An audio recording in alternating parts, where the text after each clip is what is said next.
welcome back to the gutter, the Grindhouse gutter. I'm Josh, and I'm joined here with Tiana Hi. and the Professor Smoke, What's up? and we are from the All American Spookshow podcast, which you can listen to every Monday right here on the YouTube channel or wherever you get your podcast at 6 p.m. East. But also, we encourage you to stick around here on the channel and go check out our other series, such as Video Vortex and Hammer Horror in Order. Of course, all new episodes of the podcast are right here, and we encourage you to go check out aaspookshow.com, and you can go check out just about everything we do here in the Spook Show properties, the Spook Show universe, whatever you want to call it. But the whole point of Grindhouse Gutter is we let the Professor Smoke choose a movie every month, and these are like the genre movies of the B movies, the stuff you would have watched in the grindhouses back in the 60s, 70s, 80s, drive-in theater, stuff like that, right? That's kind of the focus of Grindhouse Gutter, so to speak. Mm-hmm. So this month, what did you bring? Because I know this is going to be an entirely new experience here as far as our genres are concerned, right? Yeah. We decided to add the Western in here because the Western was also just like horror, kung fu, action. The Western was important genre to Grindhouse.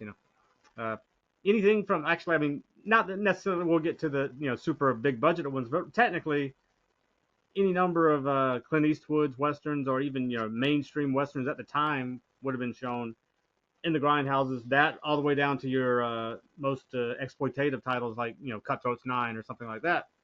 But we decided we could go right into spaghetti westerns first, right? For the first western on here, and one that is a big one, I guess, and one that I had never seen before. Actually, I mean, a lot of people hadn't seen this movie up to a certain few years ago or so.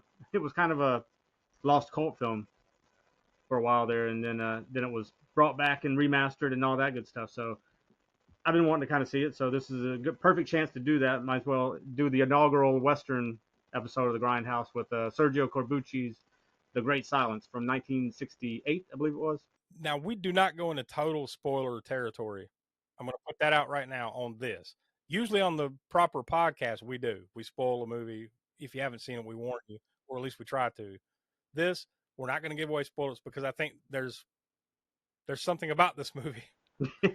If you said it now, it'd be like it would ruin the experience for you. So we're not going to go there. But I will say, I could see after watching this, I could see why maybe this wasn't one that maybe just kind of went away, because it is so unlike most westerns. Yes, yeah. That like it would be a shock to the system, at least here in the U.S., right? Wouldn't you think? Definitely, yeah. And because I mean, well, I guess we could talk about diverge a little bit, just talking about spaghetti westerns in general. They were kind of made by Italians, of course. Hence, for those who don't know, for some reason, if you don't know what a spaghetti western is or why they're called spaghetti westerns, they're made in Italy by the Italian filmmakers. Hence the name spaghetti westerns. But they injected some, I guess, life back into the western genre because at that point it wasn't, it was in its heyday, I guess, in the 30s, 40s, and 50s even, and into the 60s, of course, too, a little bit. But I mean, by that time, though, by the time you get to the later 60s and early 70s, it had kind of fallen off a little bit as far as its the peak of the westerns in America. Right? Yeah, I mean they were still cranking them out, but like I think everybody had kind of gotten tired of the genre a little bit. Yeah. And then the Italians kind of put a European spin on it. Let's say, like if you look at the cinematography, you could watch a spaghetti western, even the weakest maybe spaghetti western, and while if it's weak in storyline, you could probably pretty much guarantee that the cinematography is going to look beautiful, right? I mean, they do these wide shots of all this rolling planes and things. And many of them were shot, some of them, if they had the production, the money, they would come over and shoot in the U.S. for some of these. But this one particularly was shot. Now, one thing we'll say that isn't necessarily, it's not giving anything away. All you got to do is pull up any scene from this movie, any still from this movie just about, and you're going to see a snowy backdrop. The whole movie takes place in a place called, fittingly enough, Snow Hill, right? And I believe it's in Utah, right? And the entire movie, with the exception of a few flashbacks here or there, is in a snowy landscape. And I think that's one of the beautiful things about the title of this movie is that it kind of carries multiple meanings. Like you've got that side of the main character. I think they basically just call him Silence, right? He's mute for a reason, but we aren't giving away spoilers. So there's also that snow thing, the geography of it in the snow. You always think of like it's a silent thing when there's that much snow, whatever, you know what I mean? So like, I think there's kind of multiple layers to the naming of it. I think it's a great name. And then there's the things that happened in this movie. They're like, ooh, shit. maybe a bit more over the top than some. I mean, although there are some very violent and gritty, or many more than some. There's more than a handful or two of violent, gritty spaghetti westerns, but not always with the storyline like this that goes with it. That sometimes something may come off as more exploitative than other ones. I don't think this one necessarily comes off as exploitation.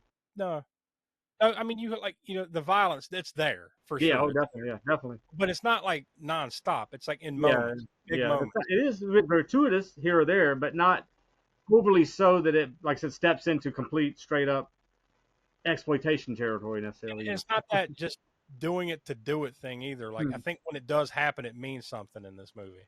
Yeah, yeah. And some of that probably all has to do with, and not every spaghetti western, but some certainly Sergio Corbucci's, and certainly this one, even a little bit. He directed Django too, which we've done on the Cult Corner, was it? I believe.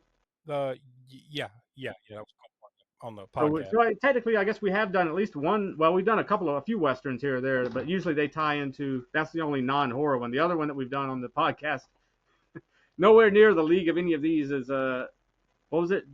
Which was it? The Billy the Kid versus or meets whatever. Oh God, Frankenstein's daughter. Yeah, was it Jesse James versus? Yeah, Jesse James meets Frankenstein's daughter. That's one of them, right? Because we didn't do the other one. They were the back-to-back movies. We've only tackled one of those. And then we most recently did Bone Tomahawk.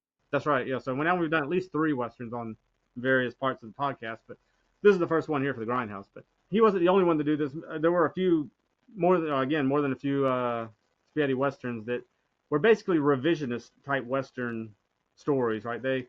You have the traditional American one, which you have your traditional gunslinger type hero or whatever. And so, I guess the Italians saw this as maybe getting played out or whatever, so they kind of put a revisionist spin on it, which you take that for what it is or whatever. I mean, one thing, if you don't line up with certain aspects of it, like me personally, I prefer I like that heroic archetype of the gunfighter and all that, and bounty hunters and whatnot. But they decided to turn that on its head with, like I said, more than a few of these Italian westerns, and kind of have it be ambiguous, I guess, right? Who's the good guy? Who's the bad guy? Is there really any good guys or bad guys? That kind of thing. So you get that. It's kind of comes at things from a certain political slant. We try not to get too political here on the the Spook Show, but some of these westerns do. But the good thing about this time period and these filmmakers are, while they might put some of this stuff in there, and you can look for it and you can find it and you can dissect it and pull it apart if you want to, but you don't necessarily have to. You can just follow the storyline, the cinematography, and everything, and get enjoyment out of this. It's kind of the opposite of certain filmmakers today who want to hit you over the head with certain themes, right? I think there was a lot more subtlety in filmmaking back then. That somebody could be a complete one way or the other, complete left wing or complete right wing, and put things into the movie that they want to put there that means something or symbolize this thing or that thing, and you can again see it, or you can kind of just ignore it and go with the movie or whatever. And if you're a Klaus Kinski fan like I am, it's definitely worth watching. Yes, yeah, we haven't even mentioned that yet. I mean, Klaus Kinski is one of my wife's favorite actors or whatever. I mean, he's great, and he's going to steal whatever movie he's in, and that's no different than this movie. I mean, well, it probably doesn't necessarily help. Maybe it's part of his character, the Silence. The guy that we talked about, one of the other main characters in the movie is named Silence, and that's part of his thing. Is his he doesn't talk. He's mute for a reason, but this pretty much definitely allows Klaus Kinski to run away with with the movie. And even for Klaus Kinski, this is a reserved role. Yes, I mean, he's very reserved in this. It's a great role, and he plays it well. But he usually goes even more over the top, or when most of the movies require him to go over the top. They have appropriate names in this movie too, because the guy Silence, which was played, by the way, by Jean-Louis Trintignant, I think is how you say his name. Yeah. That's close. Yeah. And his name is Silence in the movie, right? But Klaus Kinski's name in the movie is Loco. Yeah. That's perfect too. It's like, yeah, he's Loco, all right. Oh, and this is the look of him too. He's got that oversized hat on, right? The oversized kind of cowboy hat with the like a shawl, almost like a woman's shawl. But I mean, it doesn't look like a woman or anything. But I guess you'd call it a shawl of some sort. It's like a dark green. I mean, I can't think of another word for it other than like just a piece of cloth that's covering him. More than likely because of the icy conditions or whatever, right? But it gives his character a certain look. There was one thing about silence in the movie where he's got like some kind of, what do they call it, a mechanical gun? I don't even know exactly what that is. It's something he's got that's different, right? But then it never really seems to come into play very much. I'm thinking like the whole movie, like, oh shit, yeah, at some point we're gonna see this thing, it's gonna be something cool and different, and then you never really get there. Yeah, especially because it's Sergio Corbucci. I mean, if talking about the movie we mentioned earlier, Django, Django's carrying around this coffin that the first time you see it, and most people know it now because of various things, but the first time you maybe saw that movie, when I saw it, I didn't know what was in the coffin, like what he's dragging this thing around. And when you finally see what's in the coffin, and again, we're not giving that away if you haven't listened to our episode or seen that movie, but when you do, you're like, oh shit, yeah, okay. Well, you're kind of maybe expecting that moment too a little bit. You just reminded me too that this movie, because you reminded me with Django, they're actually somewhat tied together. I guess kind of retrospectively, people have gone back and they call Django, this film, The Great Silence, and another one of his movies, I guess the next one that came out was The Specialists. They now call that the Mud and Blood trilogy. And once again, we're not giving anything away, but if you've seen this, you'll know it's I'll just say this: the ending is a little dark. So to that end, apparently there are at least 2 other versions of this movie that exist somewhere out there. There's like a happy ending, so to speak, and then there's like an ambiguous ending. Yeah, I saw that too, but I don't know if I didn't dig into it enough to see if I don't have the movie on DVD or Blu-ray or anything like that, so I don't know if they're on that release, the different endings or not. But I know that I didn't see any other versions other than what I assume to be the bleak ending. Well, I think we've probably spoken enough about this because we're getting into like we might give something away territory. So yeah. Now, what we do here for Grindhouse Gutter is we let the professor give us 2 different numbers here, ratings, however you want to put it. He gives the gutter rating, which is 0 through 10 scale. Essentially, the way we explain it, what makes it grindhousey? What are all those elements combined that make it what it is, as a grindhouse flick? So, with that in mind, what do you say for the grindhouse or the gutter rating? I mean, I guess since this is the first Western, some of the criteria I think for what makes it a grindhouse Western maybe needs to be adjusted for the way I give out these ratings, because not all of these, a lot of the typical grindhouse ratings have to do a lot with the exploitation factor and the gore factor, right? And those, when you're talking about horror or even certain action movies or whatever, and then that can sometimes be the case with Westerns too. And in this case, it's got its moments of not outright gore, but I mean, you're talking about gun violence, and some good. That was another thing that we didn't really talk about, but the Italians up the ante on violence when it comes to Westerns. It's almost to the point of nihilistic levels of violence sometimes, and it can get that way a little bit in this movie in certain parts. But it's not a spraying of blood like, say, the Wild Bunch. Even when the Gatling guns going off and hitting people, and there's blood splatter going everywhere.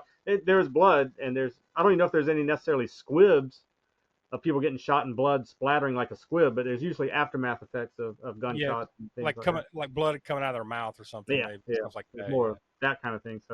So really, I mean, if I were to rate this criteria, this movie on our usual Grindhouse scale, it would rate pretty low, I think, because it doesn't have a lot of exploitation elements, because it's kind of more high. It's shooting for a higher mark than that. It just so happens that when these movies were imported over from Italy to here, most of the markets that it hit was the grindhouse markets in America, right? So, but over in Italy, that they were, of course, weren't shooting for American grindhouses necessarily. It was more high art for them, and it was an international thing. They released these movies in all kinds of markets, so it was very lucrative for them, I think. So the adjustment what I'm gonna adjust for the grindhouse for Westerns will be more like how cinematography and stuff like that. I mean, this movie is shot in the snow, and it had to be grueling for the crew to shoot some of these scenes, because I mean, not just a little bit of snow. I mean, snow up to the horses, up to basically the saddle, almost on the rider, right?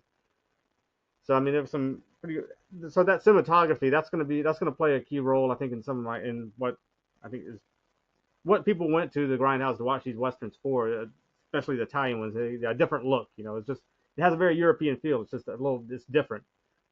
The difference between a slasher movie and a giallo, you could say that. It's kind of like the difference between an American Western and an Italian Western. It's got some like dreamlike qualities, I guess, to the music and to the cinematography and the way it's put together. So that is this movie gets high marks for that, I think, and that factors into the Grindhouse. It does have violence and pretty apt gun violence. Like I said, nothing like super splattery, from gun squids or anything like that. But so I think I'll go with a. And it's got the, like I said, we're not giving anything away, but yeah, the part, Yeah. The end. That's all we'll say. The end. Yeah. I mean, even that alone kind of ups the ante a little bit at the Grindhouse score. Absolutely. I think I'll go with, but I mean, also the quirkiness, like something like Sergio Leone's, Clint Eastwood movies and whatnot. By the way, Ennio Morricone did the score for this movie. I was just about to say we've done this whole thing and didn't even mention. Didn't mention Morricone. I'm glad I thought about the Sergio Leone movies, or I probably wouldn't have thought about Ennio Morricone. But yeah, it's a great score, great soundtrack, right? Yeah, and God knows how many soundtracks that man's done for not just especially westerns, but horror movies. I mean, any genre you can think of. In Italy, he's done soundtrack scores for. Not just Italy, he did the score for John Carpenter's The Thing. And so amazing score by him as usual. So that too factors into it. And so with all that being said, I think I'll go with a 7. I'll go with an 8. The final rating that you give out, 0 through 5, like the star rating, except we don't give out stars here in the Grindhouse. No, we give out whatever specific subgenre of Grindhouse movie it is. So with this being the first Western, you're going to be handing out pistols. Yep. So 0 through 5, how many pistols does the great silence earn? As we said in this movie, I mean, it looks beautiful. It's got great actors in it. It's great soundtrack, direction. Everything is good in this movie, or it's great in this movie.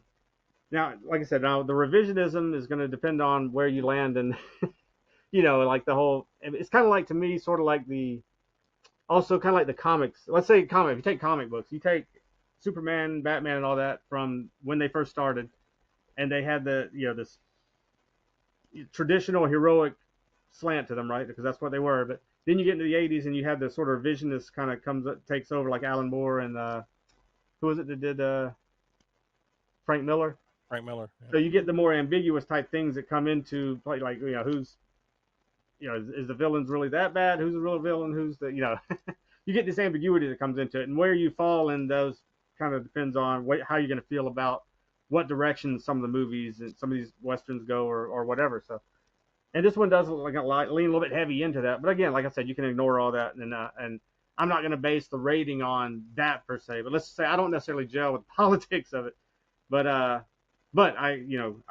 grant that this is a great film, and it's great cinematography, great writing, great acting, all of that. So I think I'd give it a 4.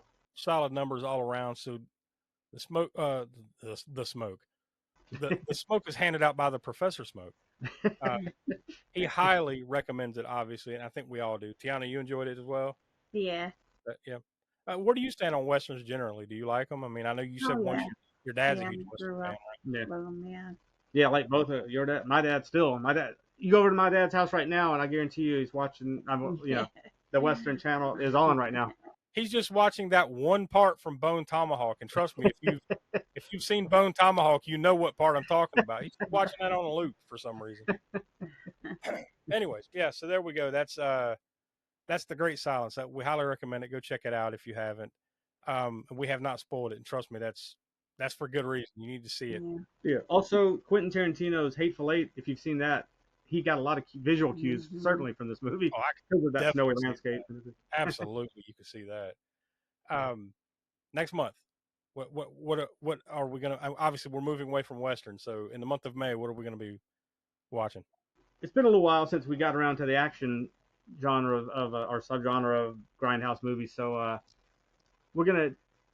It is action. It could also maybe seen as exploitation. We'll figure that out, because I mean, technically it's a biker movie. It's a biker exploitation movie, I guess. But I think we're gonna classify it right now as an action film. So maybe as we watch it, it'll end up falling more into the biker exploitation genre. So we'll see. But the movie is 1969 Satan's Sadists by Al Adamson. Yeah, this is one of those ones where we don't have to say the title 3 times fast. yeah. Satan's Sadist.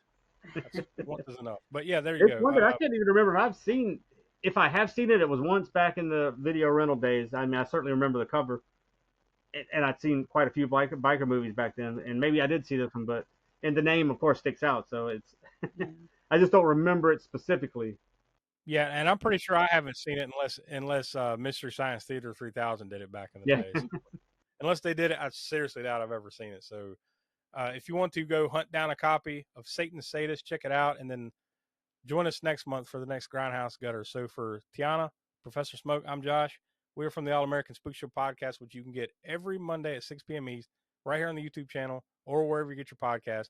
Stick around here on the YouTube channel. Go watch our other series and go check out aaspookshow.com. So we'll talk to you next month.